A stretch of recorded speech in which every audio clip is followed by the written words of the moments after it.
So now, to get this more polished, I'm gonna put on my concentrator. And that's gonna direct the air a lot more intentionally onto the brush. So we wanna be careful not to put too much heat on the brush in your hair so you don't burn it.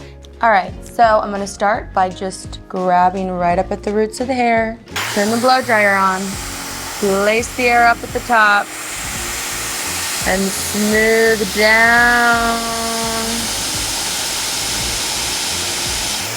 There's still a little bit of frizziness in here, so something that you can do to polish that a bit more is we're actually gonna work the Denman kind of like we do a round brush, where once we get to the end, we're gonna turn it. And this is a bit complicated, but it's fun, so try it. Just like how I tell you not to turn the round brush at the top, we're gonna start by only turning the Denman at the bottom.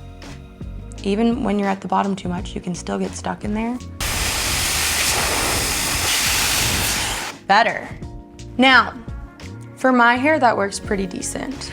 If you have coarser, curlier hair, you might need to get in here and actually start it by scooping to get a lot more tension, yeah?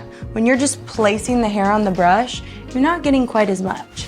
When you're doing the scoop situation, you're getting a lot. Some people are gonna need that, some people won't. Try it out and let me know which one works for you. So again, I'm kind of going different directions in order to smooth the hair overall, but it's still like a little more on the full side, not like a flat ironed look, right? So this is the important part about actually polishing all the way to the ends. If you're focusing on the mids and the roots and getting through here, but then kind of pulling off the ends, they're gonna stay a lot more frizzy and full like this, versus when you get to the bottom, sitting on there. One of the reasons I like doing this, I think, is because I don't have to go through and section it so perfectly.